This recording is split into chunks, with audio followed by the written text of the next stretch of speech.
देखिए मुझे दुख के साथ कहना पड़ता है, जिन राजनीतिक दलों को हमने बड़ी उम्मीद के साथ बनाया था, हमारे पास खाने के लिए रोटियां नहीं थी, लेकिन फिर भी हम लोगों ने चंदा दिया, हमें बड़े बड़े सपने दिखाए गए थे, हमें कहा गया था कि हमारी सरकार आएगी तो हम ये करेंगे, हमारे हाथ में सिस्टम होगा तो हम ये करेंगे। उत्तर प्रदेश में 4 बार मुख्यमंत्री रहने के बाद में, और उस पश्चिमी उत्तर प्रदेश में जहाँ का जाटव चमार इतना मजबूत था कि आज से 100 साल पहले भी उसके पास जमीनें थी, सब कुछ था, उसका शोषण अत्याचार नहीं हुआ। अगर 4 बार सरकार रहने के बाद में अगर उत्तर प्रदेश के पश्चिमी उत्तर प्रदेश में बुलंदशहर और नोएडा और अलीगढ़ और एटा और मैनपुरी जो गढ़ है, जिसको दलितों की राजधानी कहा जाता है, अगर वहाँ आज जाटव चमार की बारात घोड़ी पर चढ़ने से रोकी जा रही है, तो फिर मैं समझता हूँ कि सरकार बनाना समस्या का समाधान नहीं है। मैं नहीं समझता हूं कि सरकार बनाना समस्या का समाधान है। सरकार बनाने से कुछ लोग करोड़पति बन गए होंगे, कुछ लोग 1000-2000 के मालिक हो गए होंगे, 1000-2000 करोड़ के मालिक हो गए होंगे, कुछ लोग 1000-1200-1500 करोड़ के बंगले में रह रहे होंगे, रहिए, हमें कोई शिकायत नहीं है। लेकिन मुझे दुख होता है कि वो बाबा साहब डॉक्टर अम्बेडकर अगर चाहते तो दुनिया के सबसे अमीर हो जाते, भारत के अमीर व्यक्ति तो हो ही जाते दलितों में, उनसे ज़्यादा अमीर व्यक्ति कोई नहीं होता। लेकिन वो जब मरे थे, जब उनका परिनिर्वाण हुआ था, तो हम जब पढ़ते हैं उनके साहित्य को तो पता चलता है कि उन पर किताब वालों के भी पैसे थे, उधार किताब ले आते थे कि बाद में दे देंगे, उनका भी कर्जा रह गया था, बैंक का लोन था। वो डॉक्टर अम्बेडकर चाहते तो अपने लिए क्या कुछ नहीं करते थे, लेकिन उनकी नाम पर राजनीति करने वाले लोग 1000 करोड़ के बंगले में रहते हैं। उनका भतीजा 1500 करोड़ के बंगले में रहता है, जिसने कभी किसी खंबे पर चढ़कर के पार्टी का झंडा नहीं बांधा। तो मुझे दुख होता है, उस राजनीतिक दल को बनाने के लिए हजारों लोगों ने शादियां नहीं की, उनकी जिन्होंने शादियां कर ली उनके बच्चों की शादी नहीं हो रही है क्योंकि पैसा नहीं है, लड़कियां 30-30 साल की होगी, अनमैरिड हैं। तो ऐसे में मुझे लगता है कि हमें राजनीतिक दल जब बनाया था, जिन उम्मीदों के साथ बनाया था, और आज वो राजनीतिक दल अगर हमारी भावनाओं पर खरा नहीं उतर रहा है देश भर के अंदर, तो हमको चाहिए कि जो आदमी बाबा साहब डॉक्टर अम्बेडकर के संविधान को बचाए रखने की बात कर रहा हो, जो आदमी हमारे हक हकूक की बात कर रहा हो, जो आदमी 1585 की बात कर रहा हो, जो आदमी हिस्सेदारी की बात कर रहा हो, तो उस आदमी के हाथों को मजबूत करना हमारी जिम्मेदारी है। अभी प्रोफेसर रतनलाल ने कहा उन्होंने कांग्रेस ज्वाइन की, तो लोगों ने खूब साफ सोशल मीडिया पर 2-3 दिन 4 दिन तक हल्ला किया, अरे साहब ये तो हरिजन हो गए, ये तो दरिजन हो गए, तो फला फला पता नहीं कौन कौन से जन हो गए। अरे मैंने कहा भाई, किसी ने हरिजन कहा, किसी ने दरिजन कहा, तुमने बहुजन कहा। मैं एक बात तमाम लोगों से कहता हूँ, अभी प्रोफेसर रतनलाल ने जो बात कही मैं थोड़ी सी उसको और लंबी कर देता हूँ। अगर पिछली बार एक नारा लगा नेक्स्ट पीएम बहन जी, तो बसपा के मेरे बहुत सारे मित्र हैं, मैंने उनसे कहा कि चलिए मैं मान लेता हूं कि बहन जी अगर प्रधानमंत्री बन गई नेक्स्ट पीएम बहन जी, तो मुझे 50 लोगों के नाम बताइए जो मंत्री बनेंगे। कौन वित्त मंत्री बनेगा, कौन चाइना के मामलों का मंत्री बनेगा, कौन विदेश नीतियों का तुम्हारे, तो हमारे पास में 50-100 आदमी ऐसे नहीं हैं जिनके सहारे हम सरकार चला सकें। तो फिर ऐसे झूठे नारे क्यों लगा रहे हो भाई? तुमको प्रधानमंत्री बना भी दिया गया खुश करने के लिए समाज को, समाज का वोट लेने के लिए किसी ने तुम्हें बना भी दिया, तो फिर भी सिस्टम उन्हीं के हाथ में रहेगा, मंत्री वही बनेंगे, आईएएस वही रहेंगे, सिस्टम वही चलेगा। तो प्रधानमंत्री बनने के बाद भी कुछ नहीं होने वाला, जैसे उत्तर प्रदेश में मुख्यमंत्री बनने के बाद में कुछ नहीं हुआ। लिहाजा सिस्टम को बनाना है। तमाम लोग कहते हैं जाओ अपने घरों की दीवारों पर लिख दो मैं इसका हुक्मरान बनना है। मैं लोगों से पूछता हूँ, बताइए जरा बात कब कही थी बाबा साहब ने? इतनी बात कही थी, इसके आगे पीछे भी कुछ कहा था? कौन से भाषण में कही थी, कौन सी किताब में लिखी है, कहाँ कही थी, तुम्हारे कान में आके कही थी? क्या काशीराम जी को आकर फोन पर बोला था बाबा साहब ने, जाओ अपने घरों की दीवारों पर लिख दो हमें इस देश का हुक्मरान बनना है? कहीं तो कही होगी ना ये बात, किस संदर्भ में कही थी? बाबा साहब 1948 के आसपास एक भाषण दे रहे हैं मद्रास में, और उसमें बाबा साहब का पूरा भाषण है, पढ़िए जाकर के उसको। बाबा साहब उसमें कह रहे हैं कि हमको पृथक निर्वाचक नहीं मिला तो ऐसा नहीं है कि हमारा भाग्योदय नहीं होगा, लेकिन हमको जो मिला है फिर भी बहुत कुछ मिला है। हमें खुशी है अगर आज हमारे समाज के 4 बच्चों को नौकरी मिलती है तो मैं उसको सेलिब्रेट करता हूँ। बाबा साहब डॉक्टर अम्बेडकर ने खुद पूना पैक्ट 1942 तक सेलिब्रेट किया है, और बाबा साहब ने कहा था कि अब हमें बड़ा काम करना है, जाओ अपने घरों की दीवारों पर लिख दो हमें इस देश की हुक्मरान जमात बनना है, हुक्मरान जमात बनना है। हुक्मरान बनने में और हुक्मरान जमात बनने में फ़र्क होता है। हुक्मरान जमात का मतलब है मेरे समाज में लाखों आईएएस हों, लाखों पीसीएस हों, डॉक्टर हों, इंजीनियर हों, प्रोफेसर हों, सीए हों, वो तमाम लोग हों जो देश को चलाने वाले लोग हैं। जमात जब हमारे हाथ में होगी, ऊपर बैठा हुआ प्रधानमंत्री कोई भी हो, राष्ट्रपति कोई भी हो, मुख्यमंत्री कोई भी हो, सिस्टम में हम लोग रहेंगे तो ये देश पर राज हमारा होगा। ये कहा था बाबा साहब डॉक्टर अम्बेडकर ने। हमने बाबा साहब डॉक्टर अम्बेडकर की बात को तोड़ मरोड़ करके अपने फायदे के लिए पेश कर लिया, और आजकल होता भी यही है। जिसको बाबा साहब एक विशाल काय हाथी हैं, किसके हाथ में सूंड लग जाती है तो कहता है बाबा साहब ऐसे हैं, किसी के हाथ में पूंछ लग जाती वो कहता बाबा साहब ऐसे, किसी के हाथ में पेट लग जाता वो कहता बाबा साहब ऐसे। अरे बाबा साहब ऐसे नहीं है जैसे तुम देख रहे हो, बड़ी आंखों से देखो, बाबा साहब बहुत बड़े हैं।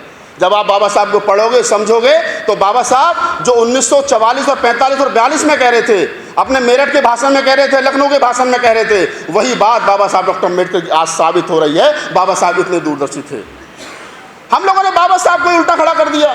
मैं तो रतनलाल जी के साथ चर्चा करता रहता हूँ, वीडियो बनाता रहता हूँ, समाज का कैसी नशा उतरे, कैसी तो नशा उतरे। बाबा साहब डॉक्टर अम्बेडकर ने कहा था कि हम ऐसे लोगों को राजनीति में लाएंगे जिनको राजनीतिक समझ हो। बाबा साहब ने रिपब्लिकन स्कूल खोला था, वो नेताओं को ट्रेनिंग देते थे कि नेता को अच्छा भाषण देना आना चाहिए, उसको बित्तर बोलना आना चाहिए, उसको भारत की राजनीति पर पूरी उसकी फिक्र नज़र होनी चाहिए। हमारे नेताओं ने कहा कि नहीं, हम तो इनको साइकिल वाले को एमएलए बनाएंगे, हम तो जूते घिसने वाले को एमएलए बनाएंगे, हम तो जो मजदूरी करा रहे भैया उसको समझ नहीं है राजनीति के रह की, अगर वो एमएलए बन भी जाएगा तो करेगा क्या सदन में जाकर के, ये तो बता दो। जिन्होंने अपने जीवन में उस सड़ी गली व्यवस्था को अग्नि के हवाले कर दिया, यानी मनुस्मृति को जला दिया, और वो अकेले व्यक्ति हैं कि जिन्होंने पहले कानून को जलाया और दूसरा कानून बना करके देश को समर्पित किया कि अब इस रास्ते पर आपको चलना है।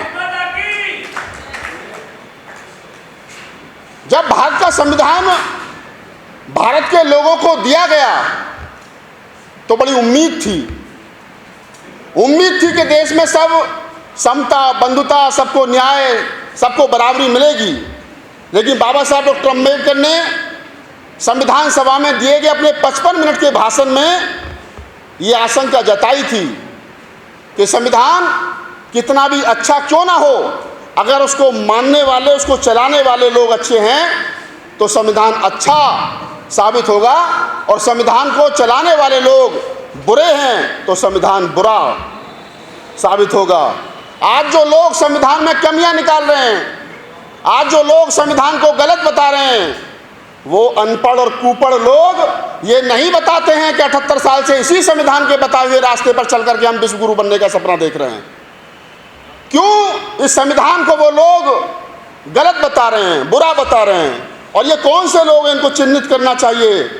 ये वही लोग हैं जिनको राहुल नागपाल के शरीर पर ये वाइट शर्ट अच्छी नहीं लगती है, जिनको दिल्ली विश्वविद्यालय में बोलता हुआ प्रोफेसर रतनलाल लक्ष्मण यादव अच्छा नहीं लगता है, जिनको मर्सिडीज में जाते हुए दलित, SC, ST, OBC माइनॉरिटी के लोग अच्छे नहीं लगते हैं। ये वही लोग हैं।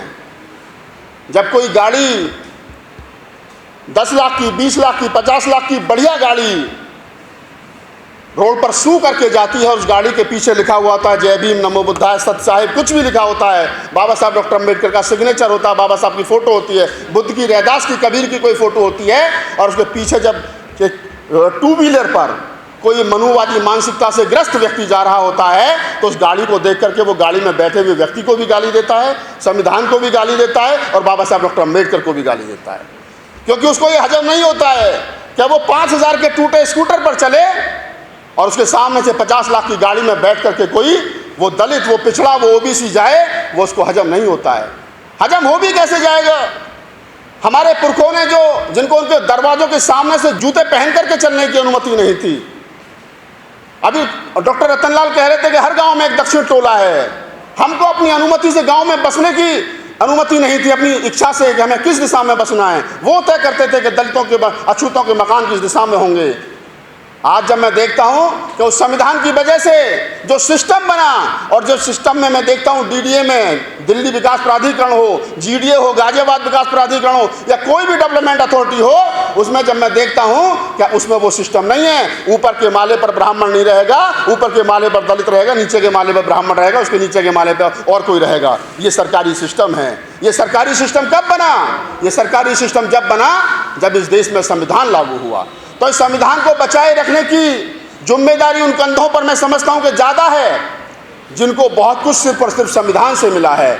और वो लोग जो संविधान का विरोध कर रहे हैं वो करेंगे। जिस दिन संविधान लागू हुआ था उस दिन भी विरोध हो रहा था, और आज़ादी के 78 साल के बाद भी वही लोग हैं जो संविधान को माथे से तो लगाते हैं, सदन में जाते वक्त कहते हैं कि संविधान हमारे लिए पूजनीय है, लेकिन तिल तिल करके रोज इस संविधान को वो लोग मार रहे हैं। तो ऐसे दौर में हमें चाहिए उन तमाम अम्बेडकरवादी लोगों को, कबीरवादी, नानकवादी, रैदासवादी, जो भी SC ST OBC की एकाकी पर बात करने वाले लोग हैं, उन लोगों को चाहिए कि उस दौर में वो संविधान की लड़ाई को लड़ें। मैं तो राहुल गांधी जी को धन्यवाद करता हूं। अभी मैंने वीडियो में बोला तो कुछ लोगों ने कहा कि भाई साहब आप कांग्रेस की तारीफ कर रहे हो। मैंने कहा जब लड़ाई दो हिस्सों में बट गई हो, एक हिस्से में वो लोग हों जो संविधान को खत्म करके मनुस्मृति लागू कर देना चाहते हों, और एक हिस्से में वो लोग हों जो संविधान को बचाए रखने की बात कर रहे हों, तो मेरे जैसे आदमी की, जिसको संविधान की वजह से सब कुछ मिला है, जिसको पूरे समाज को संविधान की वजह से सब कुछ मिला है, तो मेरे जैसे आदमी की राहुल नागपाल की ड्यूटी क्या बनती है? मैं किस तरफ जाकर के खड़ा हूँ? संविधान के विरोधियों में जाकर के खड़ा हूँ या संविधान को बचाने वालों में जाकर खड़ा हूँ? तो मुझे लगता है कि मुझे संविधान के बचाने वालों में खड़ा होना चाहिए। आज वो काम राहुल गांधी, उनके इंडिया गठबंधन बेहतर तरीके से कर रहा है तो मैं उनका समर्थन कर रहा हूँ। कल को कोई दूसरा आदमी भी करेगा तो मैं उसका भी समर्थन करूँगा। मुझे दुख के साथ कहना पड़ता है, मैं थोड़ी सी कड़वी बात भी कहता हूँ। हालांकि प्रोफेसर रतनलाल साहब का पूरा 50 मिनट का भाषण अभी वो देकर के गए तो कुछ कहने सुनने को ज़्यादा बचा नहीं है।